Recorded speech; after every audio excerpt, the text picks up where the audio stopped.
حضرت حسین رضی اللہ تعالیٰ عنہ نے ان دنوں میں جو وہاں گزرے جتنے بھی کوفی آئے ہوئے تھے نا، اکثر و بیشتر تو کوفے کے لوگ تھے، ان سے کہا کہ میں خود نہیں آیا، تم نے مجھے بلایا تھا، اے فلاں ابن فلاں، کیا تم نے مجھے خط نہیں لکھا تھا کہ آؤ؟ اے فلاں ابن فلاں، کیا تم نے مجھے پیغام نہیں بھیجا تھا کہ یہاں تشریف لائیے؟ اور دیکھو میرے پاس تمہارے خطوط موجود ہیں۔ وہ ایک تھیلا جس میں کہ خطوط ہے وہ ملا کے میدان میں رکھ دیا۔ یہ حضرت حسین رضی اللہ تعالیٰ عنہ کی شرافت اور اپنی صاف دلی، کوئی اس کے اندر عیاری نہیں تھی ان کے اندر، معاذ اللہ ثم معاذ اللہ، لیکن یہ کہ اس کا نتیجہ اچھا نہیں نکلا۔ نتیجہ کیا نکلا؟ اب انہیں پتا چل گیا کوفیوں کو، اگر اب حسین زندہ دمشق پہنچ گئے یزید کے پاس تو یہ ہم سب کا بھالا پھوڑ دیں گے، ہماری شامت آ جائے گی، لہذا اب تو کسی صورت انہیں زندہ نہیں رہنے دیں۔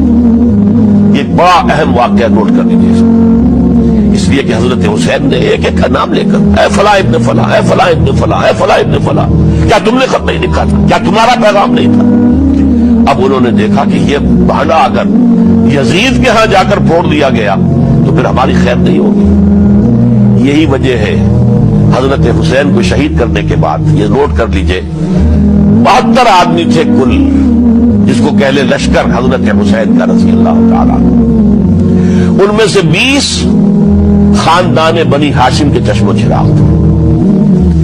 بڑی بہادری سے لڑے، بڑی بہادری سے لڑے، ایک ایک نے لڑ کر جان دی ہے، بہت سو کو مارا ہے۔ یقاتلون فی سبیل اللہ فیقتلون ویقتلون، قتل کر بھی رہے تھے، قتل ہو بھی رہے تھے، ایک ایک کر کے قتل ہو رہے تھے، شہید ہو رہے تھے۔ 20 جو ہے خاندان بنی ہاشم میں سے شہید ہوئے۔ حضرت حسین رضی اللہ تعالیٰ عنہ کا ایک بہت ہی انفنٹ چھوٹا بچہ وہ بھی شہید ہوا ہے۔ باقی سب مرد، تمام مرد، سوائے ایک حضرت حسین کے بیٹے حضرت علی بن حسین زین العابدین کہلائے بعد میں، وہ بیمار تھے، وہ جنگ میں حصہ نہیں لے سکتے تھے، وہ بچ گئے صرف۔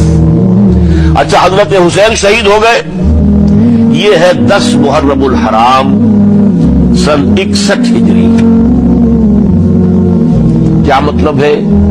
حضور کے انتقال کے ٹھیک 50 برس بعد، سن 11 ہجری میں حضور کا انتقال، اور سن 61 ہجری میں حضور کے نواسے، اور جن کے بارے میں حضور نے فرمایا سیدہ شباب اہل الجنہ، حضرت حسین شہید کر دیے گئے۔